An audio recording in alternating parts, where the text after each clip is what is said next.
The best view comes after the hardest climb. Means, if you want to have the bestest view of your life, then children, you also need to climb very hard. You need to climb very hard to experience that best view of your life. And for that, gradually, continuously, you have to work very, very, very hard. So with this quote, we will be starting with our new session. Class 9th. Today we will be continuing with chapter number 22, banking, and today we will do functions of commercial bank. So children, in the books there are 4 functions basically. Main functions, further divided into 2 parts, that is accepting deposits and granting credit, and subsidiary functions, further divided into 2 parts, agency functions and general utility functions. First we will be doing main functions, that is accepting deposits and granting loans or granting credit, and in the second one we will be doing just agency functions. General utility functions, we will not be doing those functions. So let's start with the first one. Accepting deposits. First is fixed deposit. Now, the banks, the commercial banks, they generally accept the deposits in the form of FDs. Alright. They generally accept the deposits in the form of FDs. Now, what are these fixed deposits? These fixed deposits are the lump sum money deposited for a fixed time period. Right. These deposits are repayable on the expiry of the stated period, means there is a specific time period for which the FD is being done or for which the fixed deposits are being made. And they are generally for 3 months to 5 years. The period generally lasts from 3 months to 5 years. Right. The rate of interest on these deposits is higher than any other deposit. On fixed deposits, the rate of interest is the highest that the depositor avails. Second is saving deposits. Saving deposits means that this account is opened for the purpose of depositing small savings to inculcate a habit of savings in the person, in an individual. So for this, saving deposits is made. Saving deposit account is made. In these deposits, money can be withdrawn from a specified number of times in a week. See, in fixed deposit, in FD, you cannot withdraw the money before the maturity date or before the maturity period.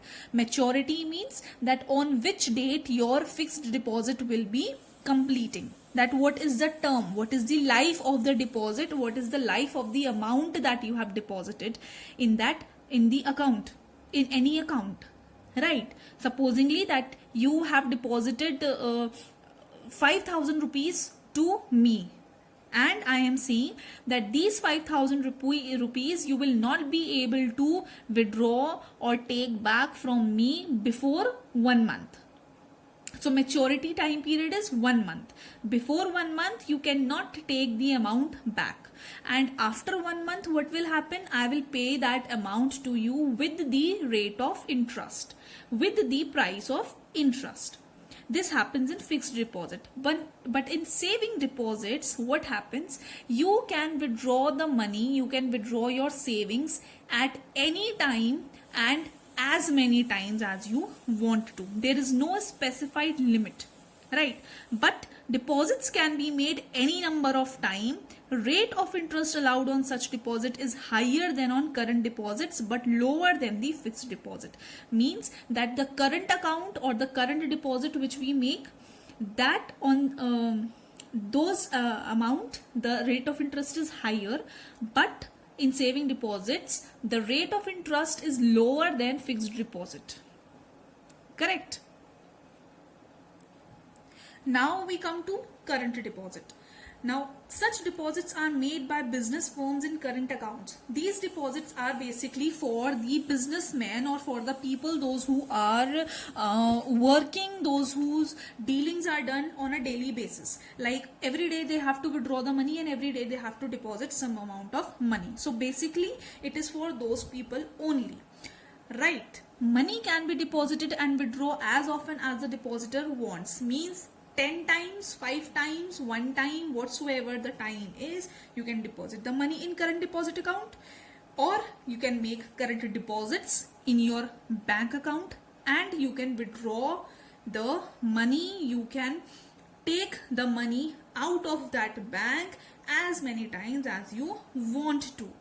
A small fees or a small charge known as bank charge or incidental charge is often charged for maintaining current deposits. For these type of accounts, there is a rate of amount, or there is a charge price which is known as bank charge, which is often charged by the bank branch. Overdraft facility is available on current accounts. Overdraft means that supposingly you do not have amount or you do not have money in your account, you want money from the bank. So what will happen, that bank will give you a certain amount of money on a certain rate of interest. Okay, on certain rate of interest for a particular time period. So that is your overdraft facility. So just don't go too deep in this overdraft.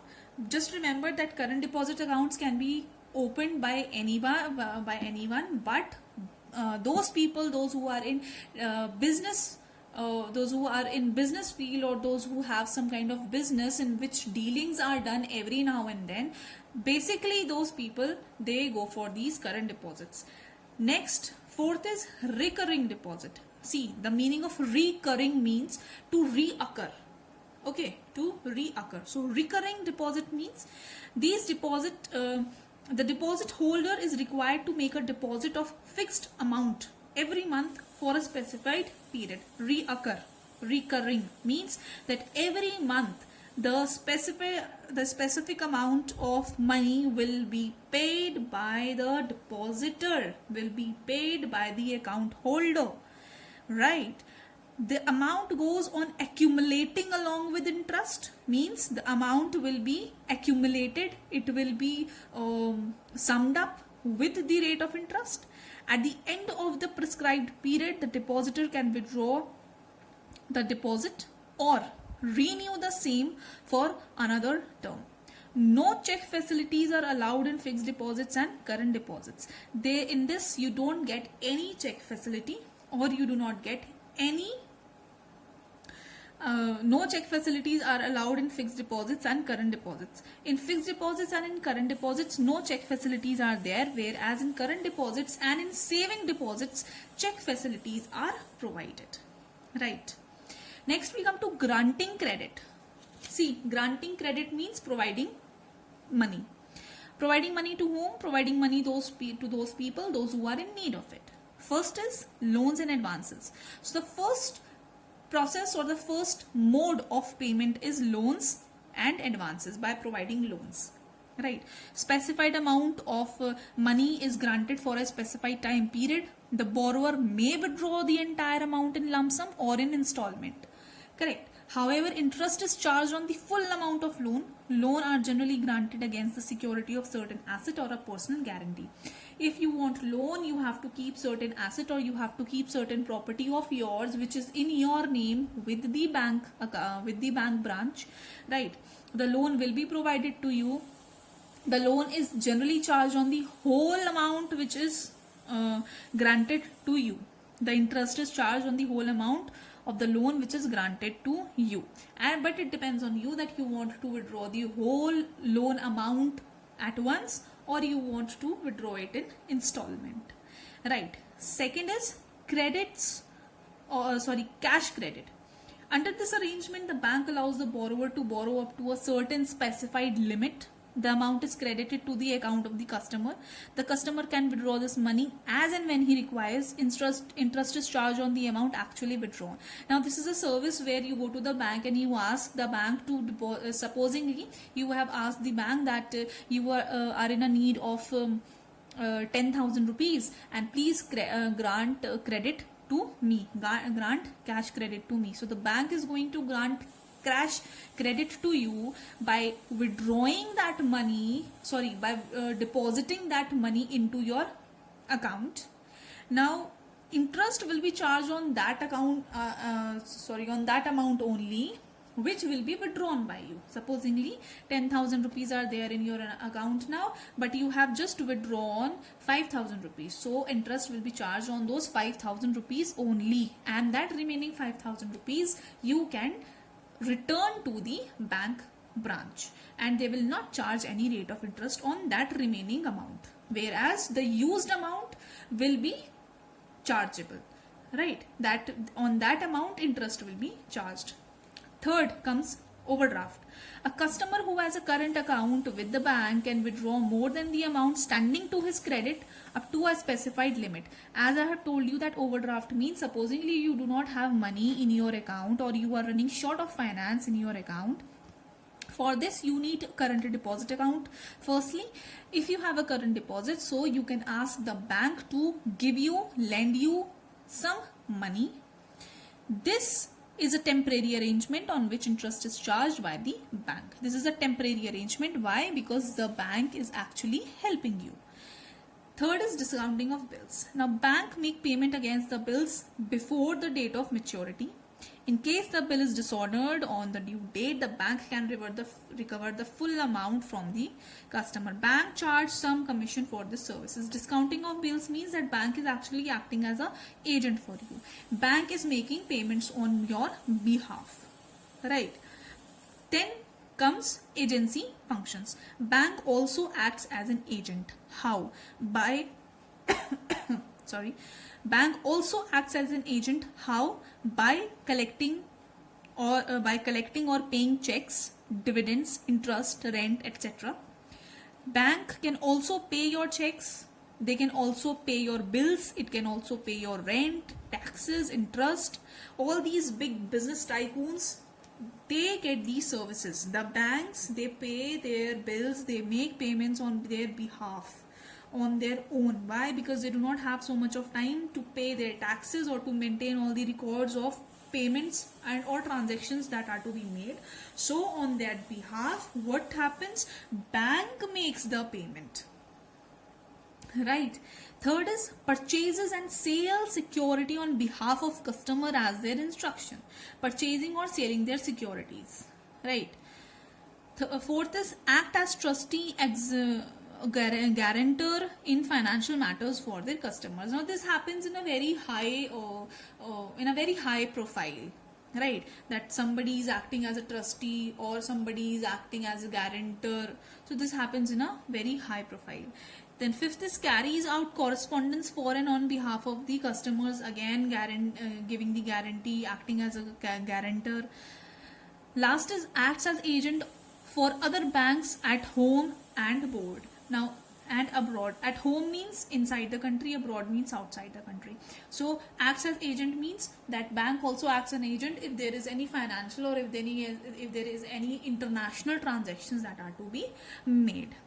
Correct. So these were the functions of commercial bank. Accepting deposits, 4 we have. Granting credit, 4 we have. Agency functions, 5 functions we have. Correct. General utility functions, we will not be doing it, but you should go through it once, right? And children, I am not receiving your mails. Please check which mode of sending the mails you are adopting for. If you are not sending your mails, I will not be providing you marks, and that is for sure. In the half yearlies, these assignments, they contain marks. I have told you in the previous videos also, these assignments do contain marks. So if you are not sending them, I will not give you marks. Alright, till then, take care. Bye bye.